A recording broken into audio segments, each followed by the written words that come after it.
दोस्तों, इस देश में हर साल लाखों महिलाएं ऐसी होती हैं जो कि दहेज उत्पीड़न की शिकार होती है।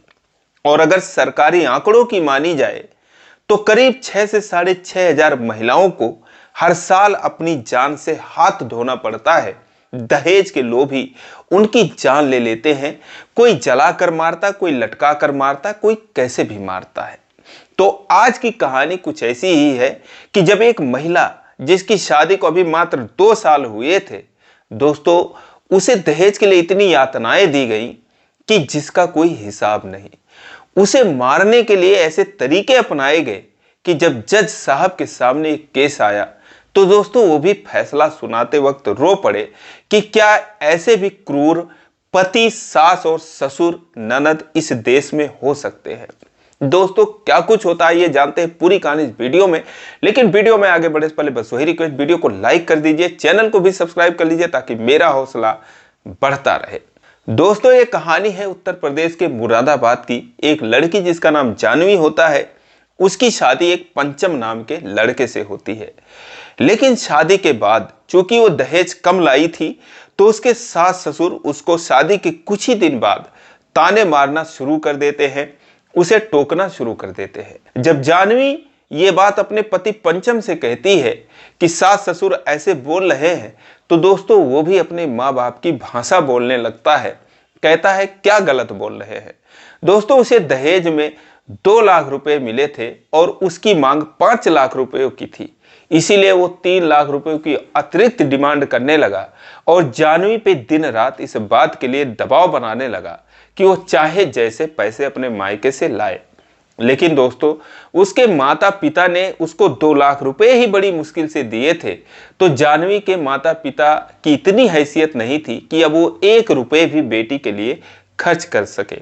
इसीलिए जानवी बहुत कुछ यातनाएं सहने के बावजूद भी अपने मायके में कुछ भी नहीं कहती थी। लेकिन जब पानी सर से ऊपर चला गया तो फिर वो अपने माँ बाप को जब ये बात बोलती है तो माता पिता सीधा हाथ खड़ा कर देते हैं। कहते हैं बेटा, 4 बात सहकर ससुराल में रह लेना, इस उम्मीद में कभी मत रहना कि अब हम तुम्हें कुछ दे पाएंगे, क्योंकि और भी बेटियां हैं, उनकी भी शादी के बारे में सोचना है। दोस्तों, जो जानवी थी वो 4 बहनें थी।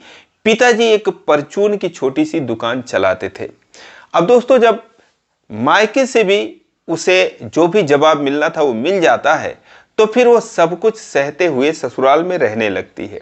ससुराल वाले उसे ये सोचते थे कि ये भाग जाए किसी तरीके से, कहीं से भी ये जाकर अपने माँ बाप से कहकर दहेज लाए। लेकिन जानवी भी जो है अब एकदम ठान चुकी थी कि जो भी होना होगा होगा। वो सीधा जवाब दे देती है कि चाहे मेरी जान ले लो, लेकिन मैं अब इस घर से नहीं जाऊंगी। मैं जाऊंगी भी तो कहाँ जाऊंगी। अब दोस्तों, पंचम और उसका पिता जयराम, ये दोनों लोग जानवी की जान लेने के बारे में ही सोचने लगते हैं। लेकिन ऐसा प्लान बनाते हैं कि किसी को कोई शक ना हो।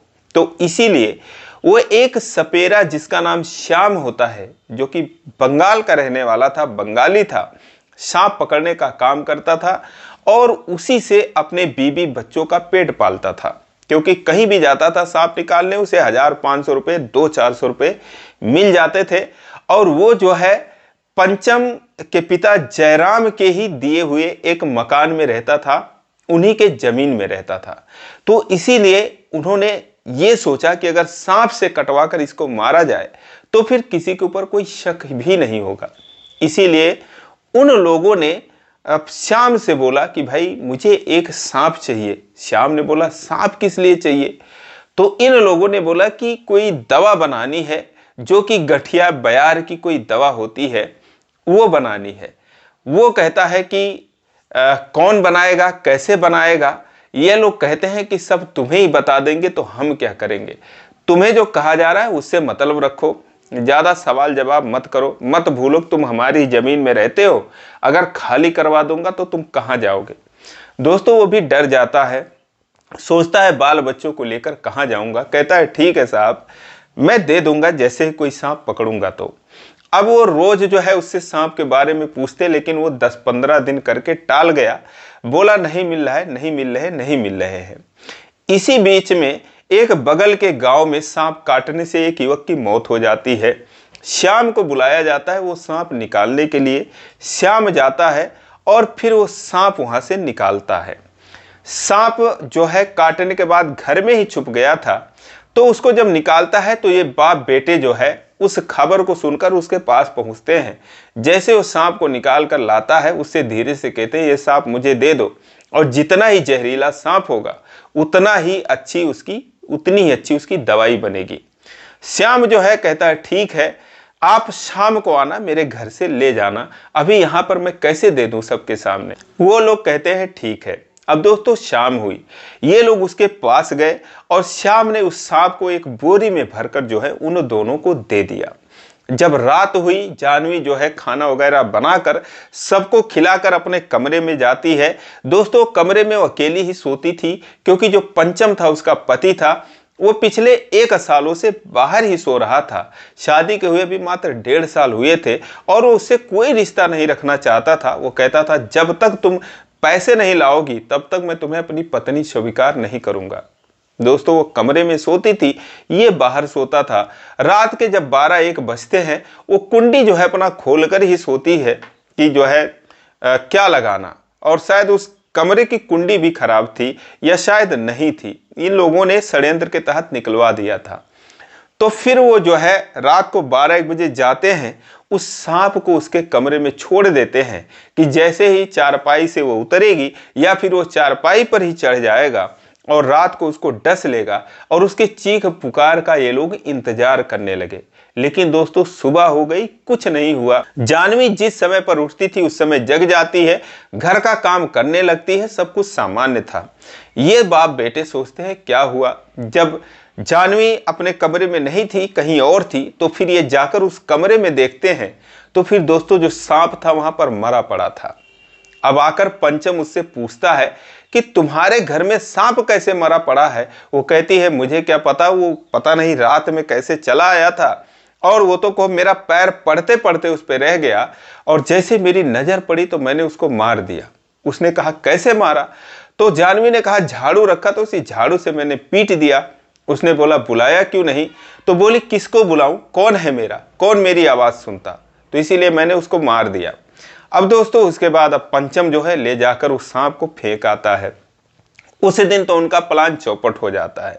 उसके बाद फिर वो कुछ दिन बाद श्याम से मिलते हैं, कहते भाई कि वो जो सांप तुमने दिया था वो पता नहीं वो भाग गया कहीं पर, एक दूसरा सांप चाहिए।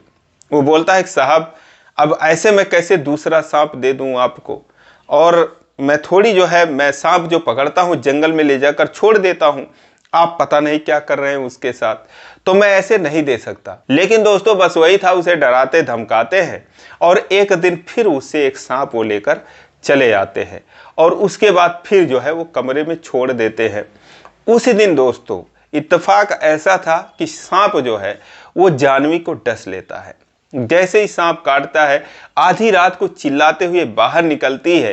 पंचम जो है बाहर सोया था उसको जगाती है, कहती आज फिर ना जाने कहां से सांप आ गया है, उसने मुझे काट लिया है। पंचम कहता है काटेगा नहीं तो क्या करेगा, तुमने एक सांप को मार दिया, ये सांप जो है जोड़े में रहते हैं तो अपने जोड़ीदार को ये ढूंढ रहा है और ये तुझे छोड़ेगा नहीं, अब तेरी मौत निश्चित है।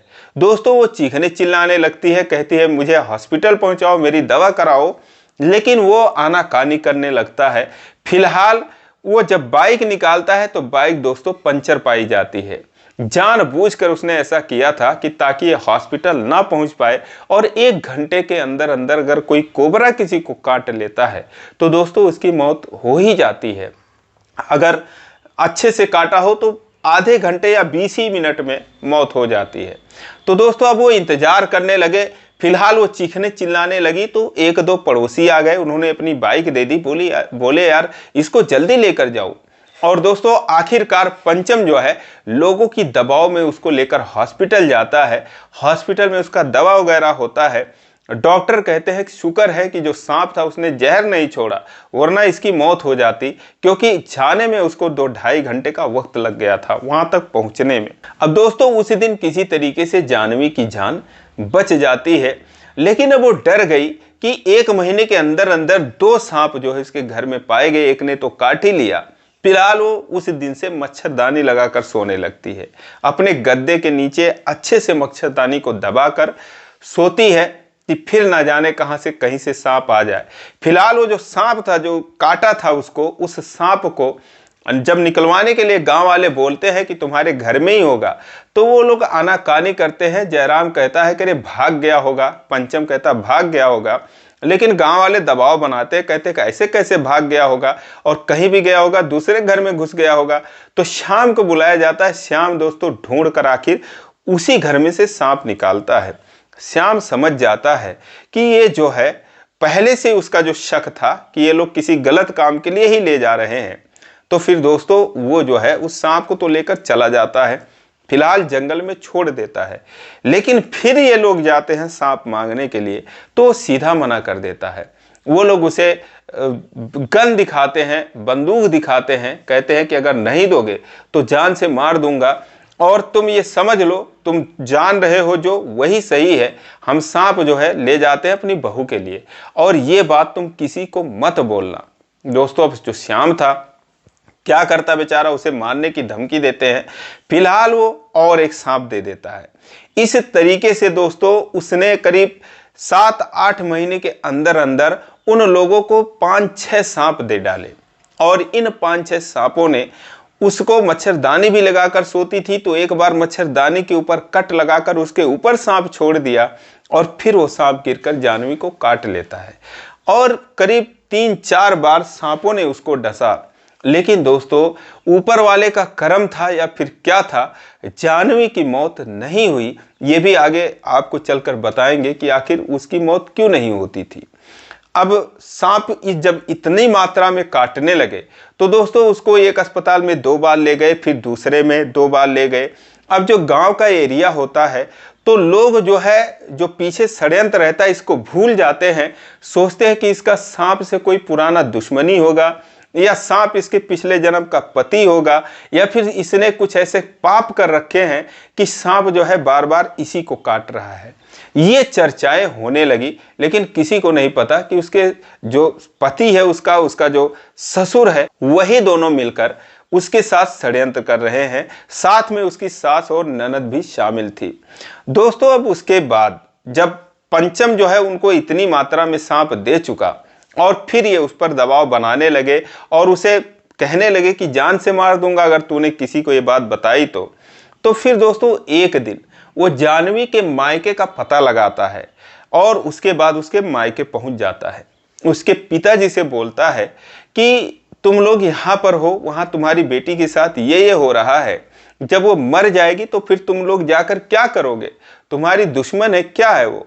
अब उसके बाद दोस्तों वो लोग जब पूरी कहानी बता देता है कि उसके ससुराल वाले, उसका पति और उसका ससुर उसके साथ क्या क्या कर रहे हैं, उसके बाद दोस्तों अब उन लोगों का माथा ठनकता है। वो लोग उसी वक्त आते हैं, जानवी को लिवा कर जाते हैं। लेकिन जो श्याम था जानवी के पिता से कहता है कि भाई मेरा नाम मत लेना, मैं गरीब आदमी हूँ, वो लोग खतरनाक आदमी है, मेरे साथ कुछ भी कर सकते हैं।